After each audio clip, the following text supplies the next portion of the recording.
موسیٰ علیہ السلام نے تھوڑی سی اور ضد کی، یا اللہ میں دیکھوں گا۔ اللہ رب العالمین نے کہا تو پھر ایسا کر، یہ جو سامنے پہاڑ ہے، وَلَٰكِنِ انظُرْ إِلَى الْجَبَلِ، اس پہاڑ کی طرف تو دیکھ اور میں اس کے اوپر اپنی تجلی ڈالوں گا، اگر تو دیکھ سکا تو پھر دیکھ لیں گے۔ تو موسیٰ علیہ السلام نے کوہ طور پہ دیکھا، اللہ نے جب اپنی تجلی اس پہ ڈالی، قرآن کہتا ہے کہ خر موسیٰ صاعقہ، موسیٰ علیہ السلام گر پڑے۔ تو اللہ رب العالمین کی وہ تجلی کی تاب نہ لا سکے، اللہ کو دیکھنا تو دور کی بات ہے، البتہ مرنے کے بعد جنت کے اندر مومن کی آنکھ میں اللہ رب العالمین وہ نور پیدا فرما دیں گے جو اللہ رب العالمین کی زیارت کر کے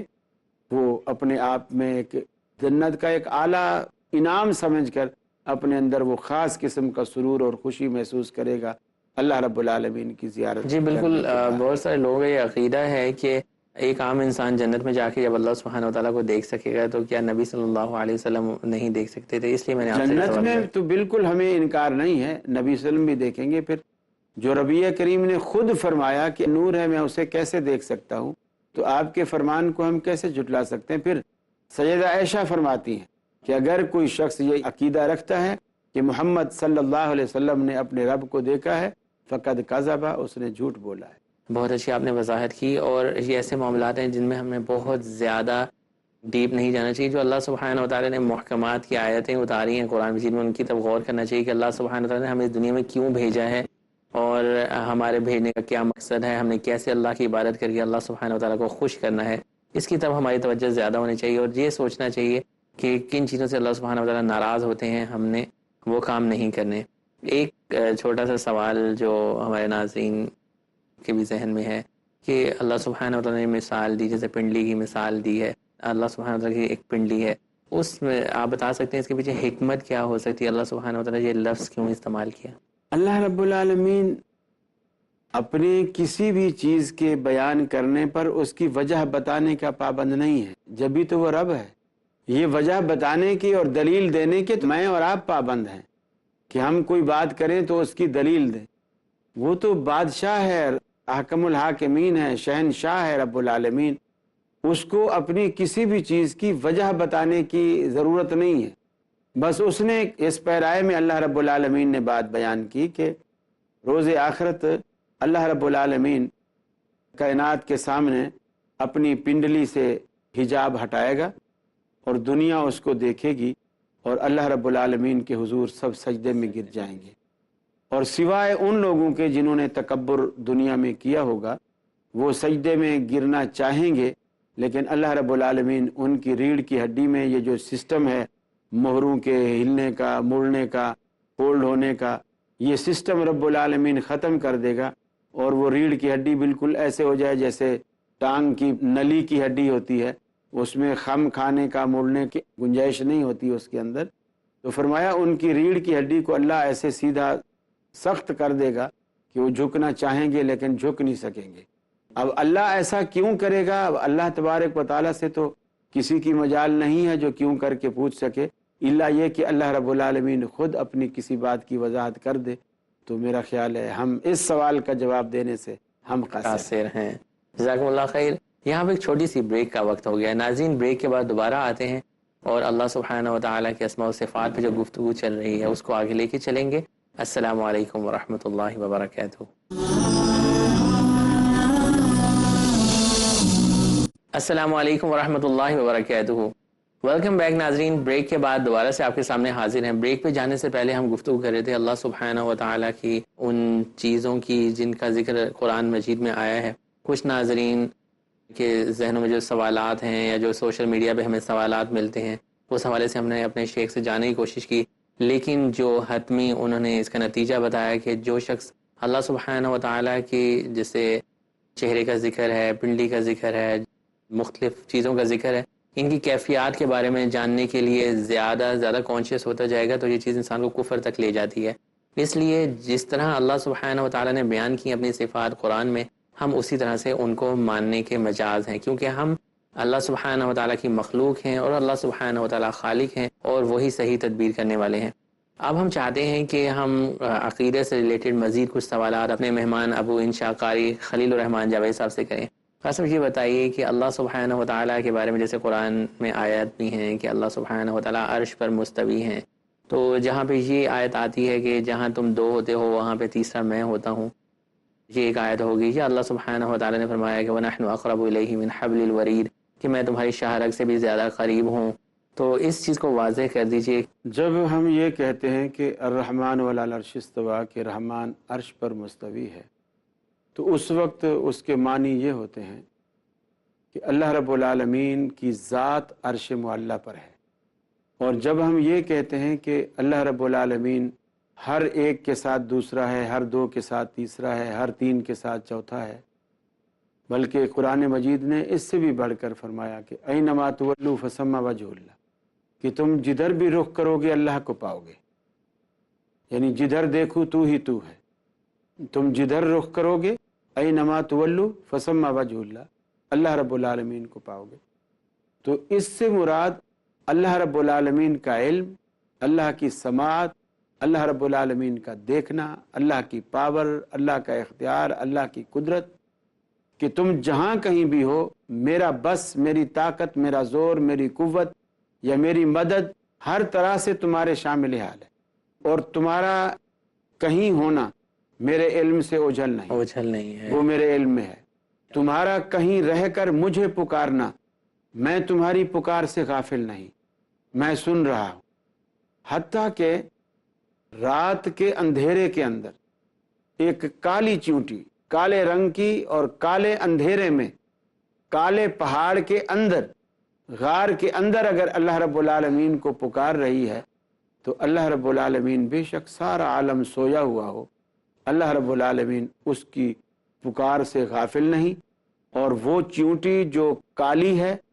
کالے اندھیرے میں ہے، کالے پہاڑ کے اندر ہے، اللہ رب العالمین سے اوجھل نہیں، اللہ رب العالمین اسے دیکھ رہا ہے، ایسے جیسے کوئی روشنی میں کسی چیز کو دیکھتا ہے، اور بلکہ وہ بھی اتنا اچھا کیا دیکھے گا جتنا رب العالمین اس کو اندھیرے میں دیکھتا ہے۔ تو رب العالمین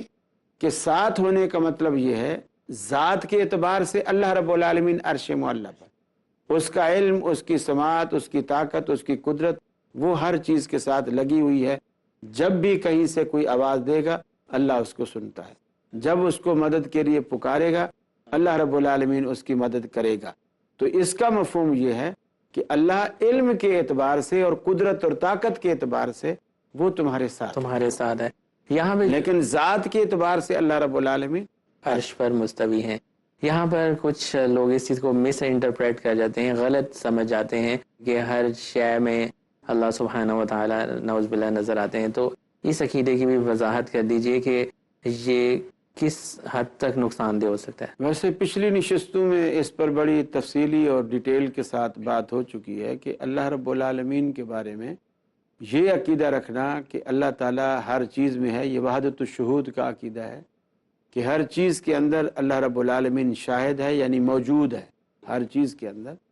تو یہ اللہ رب العالمین کی شان عظمت کے، شان کریمی کے بالکل منافی اور خلاف ہے، اس لیے کہ اللہ رب العالمین خود کہتا ہے کہ رحمان عرش پر مستوی ہے اس اعتبار سے۔ دوسرا حدیث میں یہ صراحت موجود ہے کہ رسول اللہ صلی اللہ علیہ وسلم نے ایک لونڈی کا ایمان جاننے کے لیے جب اس کو اپنے پاس بلایا تو اس سے پہلا سوال ہی یہی کیا کہ این اللہ، اللہ کہاں ہے؟ تو حدیث میں آتا ہے قالت فی السماء، اس نے کہا آسمانوں میں، یا ایک بعض روایتوں میں آتا ہے فاشارت الی السماء، اس نے اشارہ آسمانوں کی طرف کیا۔ آپ نے دوسرا سوال کیا من آنا، کہ میں کون ہوں؟ اس نے کہا انت رسول اللہ، آپ اللہ کے رسول ہیں۔ آپ نے فرمایا یہ تو مومنہ ہے، اسے آزاد کرو۔ تو اس کا ایمان جانچنے کے لیے آپ نے دو سوال کیے، ان دو سوالوں میں پہلا سوال ہی یہی تھا کہ اللہ کہاں ہے؟ تو جب اس نے کہا کہ اللہ اوپر ہے تو گویا آپ نے اس کے ایمان کی تصدیق کر دی، گویا دونوں سوالوں کا اس نے صحیح اور درست جواب دیا، آپ نے اسے پاس کر دیا اور کہا کہ یہ مومنہ ہے، اسے آزاد کر دو۔ تو اس کے معنی یہ ہوئے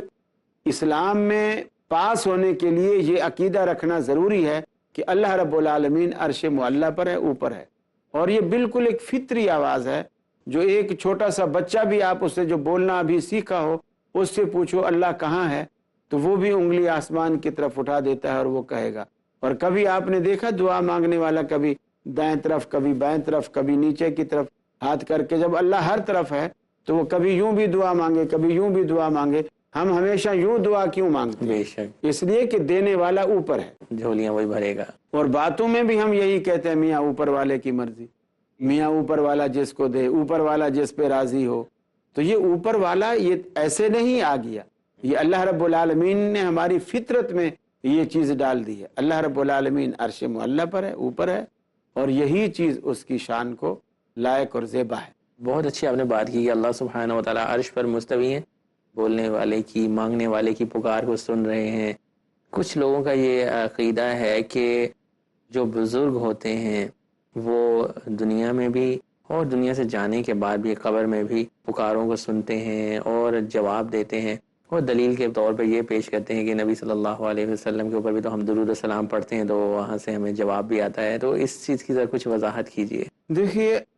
نبی کریم صلی اللہ علیہ وسلم کو اللہ رب العالمین نے قرآن مجید میں فرمایا وما انت بمسمع من فی القبور، اے حبیب جو قبروں میں لوگ دفن ہیں، جو مر چکے ہیں، آپ ان کو نہیں سنوا سکتے، یعنی آپ ان کو اپنی بات نہیں سنوا سکتے۔ تو جب نبی کریم صلی اللہ علیہ وسلم جیسی ہستی مردے کو نہیں سنوا سکتی تو ہم کس کھیت کی مولی ہیں کہ ہم مردوں کو سنوائیں گے؟ تو اللہ رب العالمین نے یہ باتیں قرآن مجید میں ایسی کھول دی ہیں، بلکہ ایک جگہ فرمایا کہ زندہ اور مردہ برابر نہیں ہو سکتے، اور اسی طرح سننے والا اور بہرا برابر نہیں ہے۔ تو جب زندہ اور مردہ برابر نہیں ہے اور مردہ اسی طرح سن رہا ہے جس طرح زندہ سنتا ہے، اور مردہ اسی طرح چل پھر گھوم پھر رہا ہے، بلکہ مرنے کے بعد وہ کہتے ہیں اب تو ساری دنیا میں چکر لگاتا ہے، جب دفن ہو جاتا ہے، جب باہر تھا تو چارپائی پہ تھا، جب دفن ہو جاتا ہے تو ساری دنیا کی سیر کرتا ہے۔ یہ بالکل وہی حساب ہے زندہ ہاتھی لاکھ کا اور مرا 1.25 لاکھ کا۔ اصل میں وہ دلیل اس بات کی دیتے ہیں کہ جیسے نبی صلی اللہ علیہ وسلم نے ایک دعا بھی بتائی تھی، السلام علیک یا اہل القبور والی دعا ہے، کہ اگر وہ نہیں سنتے تو پھر ہم کیوں قبرستان میں جا کے السلام علیکم یا اہل القبور کہتے ہیں؟ دیکھیے، دعا جب آپ کرتے ہیں تو جس کے لیے آپ دعا کر رہے ہیں اس کا سننا ضروری ہے یا جس سے دعا مانگ رہے ہیں اس کا سننا ضروری ہے؟ کس کا سننا ضروری ہے؟ اللہ سبحانہ و تعالیٰ کا جن نے دعا قبول کرنی ہے، ہاں، جس نے دعا قبول کرنی ہے اس کا سننا ضروری ہے، اور وہ سن رہا ہے۔ اس کا وعدہ ہے قال ربکم ادعونی استجب لکم، اللہ رب العالمین تمہارا داتا ہے، وہ تمہیں کہتا ہے ادعونی استجب لکم، مجھے پکارو میں اسے قبول کرتا ہوں، میں تمہاری فریاد رسی کروں گا۔ اللہ خود دعوت دیتا ہے کہ مجھے پکارو، میں تمہاری دعاؤں کو پکار کو میں سنتا اور قبول کرتا ہوں۔ تو اللہ رب العالمین جب کہتا ہے کہ مجھے پکارو تو اسی ہی کو پکارا جانا چاہیے۔ اب نبی کریم صلی اللہ علیہ وسلم نے قبرستان میں جانے وقت جو دعا بتلائی ہے، یہ دعا اس لیے نہیں بتلائی ہے کہ مردوں کو سنواؤ، یہ دعا اس لیے بتلائی ہے کہ مردے کو دعا دو، اللہ رب العالمین کو سنواؤ، اللہ رب العالمین سنتا ہے، اللہ اس کو قبول کر کے جو دعا میں ہم نے جو مانگا ہے اس کے لیے سلامتی مانگی ہے، خیر مانگی ہے، آخرت کی فلاح مانگی ہے، یا عذاب قبر سے پناہ مانگی ہے، یا دوزخ سے پناہ مانگی ہے، اگر اللہ نے ہماری اس دعا کو قبول کر لیا تو اللہ رب العالمین اس کو وہ اجر اور وہ ثواب جو ہماری دعا میں تھا اللہ قبول کر کے وہ چیز اللہ رب العالمین اسے دے گا۔ تو یہ قبولیت کا ایک طریقہ ہے کہ اللہ رب العالمین وہ چیز اسے دے دے جو ہم نے اس کے لیے اللہ سے مانگی ہے۔ جزاک اللہ خیر، میں سمجھ گیا، امید ہے کہ ناظرین بھی سمجھ گئے ہوں گے۔ ایک اور چیز پہ چلتے چلتے آپ اتنی وضاحت ماشاءاللہ کریں، جب کوئی شخص فوت ہو جاتا ہے تو اس کے بارے میں کہتے ہیں کہ وہ دیکھ رہا ہوتا ہے اپنے اہل و عیال کو کہ وہ میرے ارد گرد نوحہ خوانی کر رہے ہیں، کیا کر رہے ہیں۔ میرے نالج میں یہ آج اتنا بڑا اضافہ ہوا ہے کہ مردہ چاروں طرف سے دیکھ رہا ہے اور پھر ہے بھی مردہ۔ جی، تو یعنی مردہ اور دیکھ رہا ہے اور مردہ ہے۔ یہ میں سمجھتا ہوں کہ اگر کوئی شخص اس طرح کا عقیدہ رکھتا ہے تو یہ اس کی عقل پہ مجھے ماتم کرنے کو جی چاہتا ہے کہ یہ عقیدہ مسلمانوں کا ہو کہ مردہ ہے اور چاروں طرف دیکھ رہا ہے، اور پھر دیکھتے دیکھتے ہم جا کے اسے دفن بھی کر دیتے ہیں اور اس پہ مٹی بھی ڈال دیتے ہیں، اور ہم خیال ہی نہیں کرتے وہ دیکھ بھی رہا ہے، وعلیکم السلام بھی کہہ رہا ہے اور سب کچھ کر رہا ہے، اور ہم اس پہ مٹی ڈال دیتے ہیں۔ ایسا نہیں ہے۔ جب اللہ رب العالمین نے اس کی تصدیق نہیں کی، رسول اللہ صلی اللہ علیہ وسلم نے تصدیق نہیں کی، تو ہمیں اپنی طرف سے یہ باتیں اور یہ جملے نہیں کہنے چاہیے، صرف اس سے یہ نکالنا کہ چونکہ سلام کرنے والا جا کر کے سلام کرتا ہے، تو یا تو اللہ کے نبی نے کئی مقامات پہ کہ قرآن مجید بھرا پڑا ہوا ہے، جیسے قل یا ایھا الکافرون، اب اس میں یا ایھا الکافرون کہہ کر امام صاحب اگر نماز پڑھا رہے ہیں تو پیچھے اس کے کوئی کافر تو نہیں کھڑے ہوئے ہیں، تو وہ کس کو مخاطب کر رہا ہے؟ لیکن اب چونکہ قرآن اسی طرح اترا ہے اور ہم اس کو اسی طرح پڑھنے پر مکلف ہیں، اسی طرح پڑھنے کے پابند ہیں، یہ عقیدہ رکھے بغیر کہ کافر سن رہے ہیں، تو وہ دعا بھی ہم اسی طرح پڑھنے پر مجبور اور مکلف ہیں جس طرح اللہ کے نبی نے سکھلائی ہے، یہ عقیدہ رکھے بغیر کہ وہ سن رہا ہے۔ وہ سن رہا ہے، سننے والی ذات اللہ سبحانہ و تعالیٰ کی ہے، کیونکہ دعاؤں کو قبول اللہ سبحانہ و تعالیٰ نے کرنا ہے، اور اسی کے پاس جانا چاہیے دعا کو۔ اور دعا جانی بھی اللہ سبحانہ و تعالیٰ کے پاس ہی چاہیے۔ اگر دعا ہماری اللہ کے پاس نہیں جا رہی اور قبرستانوں میں جا رہی ہے، چٹھی تو دیکھو نا، جب ہی پتہ چلے گا نا کہ جس سے آپ نے درخواست کی ہے درخواست اس کے پاس جائے، درخواست تو آپ نے اللہ سے کی ہے، تو اس درخواست کو اللہ کے پاس جانا چاہیے۔ صحیح، تو اس سے یہ بات بھی واضح ہو گئی کہ قبر کے اندر اگر کوئی شخص موجود ہے تو ہم اس سے کوئی بھی چیز نہیں مانگ سکتے، کیونکہ یہ obviously تو وہ پھر مردہ ہے۔ بالکل شرک کے زمرے میں آئے گی۔ شرک قبر والا ہماری مدد کرے، قبر والا ہمیں دے، تو پھر زندے کس کام کے؟ یعنی زندوں کی مدد مردے آ کے کریں گے تو پھر تو ہمارے زندہ ہونے پر ہی تف ہے کہ زندوں کی مدد جو ہے وہ مردے آ کے کریں، یہ تو ممکن ہی نہیں ہے۔ مردہ تو باہر کیف مردہ ہے، مردہ ہے، بالکل جیسے آپ نے بتایا کہ قرآن اس چیز کی وضاحت کرا کہ زندے اور مردے جو ہیں وہ ایک برابر نہیں ہو سکتے۔ اور پھر یہ بھی قرآن نے کہا کہ ثم انکم بعد ذلک لمیتون ثم انکم یوم القیامت تبعثون، اس کے بعد تم مر جاؤ گے، پھر قیامت کے دن اٹھائے جاؤ گے۔ پھر یہ بھی قرآن نے کہا کہ ان مردوں کو یہ بھی پتہ نہیں ہے کہ اللہ رب العالمین ان کو کب اٹھائے گا، ان کو اٹھائے جانے والے دن تک کا پتہ نہیں ہے۔ پتہ نہیں، اس پہ ہم گفتگو کو جاری رکھیں گے۔ ناظرین، شیخ صاحب معذرت چاہتا ہوں، پروگرام کا بہت شارٹ ہے، وقت ہمیں اجازت نہیں دے رہا۔ آنے والے پروگرام میں اسی چیز پہ ہم گفتگو کریں گے کہ قبروں کے اوپر عرس اور میلے ٹھیلے سے جانا، اس کی اسلام کے اندر کیا حقیقت ہے، ہمارا عقیدہ جو ہے، عقیدہ توحید اسلام کا جو صحیح عقیدہ ہے جس کے بارے میں ہم بات کر رہے ہیں، کسی بھی مکتبہ فکر کو ہم نشانہ نہیں بنانا چاہ رہے، ہم وہ عقیدہ سیکھنا چاہ رہے ہیں جو نبی صلی اللہ علیہ وسلم نے ہمیں سکھلایا اور جس عقیدے پر سلف صالحین صحابہ تھے، کیونکہ اللہ سبحانہ و تعالیٰ نے فرمایا ہے فَإِنْ آمَنُوا بِمِثْلِ مَا آمَنْتُمْ بِهِ فَقَدْ اهْتَدَوْا، اگر تم ایمان لے کے آنا چاہتے ہو تو اس طرح سے ایمان لے کے آؤ جس طرح سے مجھ محمد صلی اللہ علیہ وسلم کے صحابہ مجھ پر ایمان لے کے آئے تھے، تو ہم نے وہی طریقہ فالو کرنا ہے۔ دیکھتے رہیے گا پیس ٹی وی اردو۔ السلام علیکم ورحمۃ اللہ وبرکاتہ۔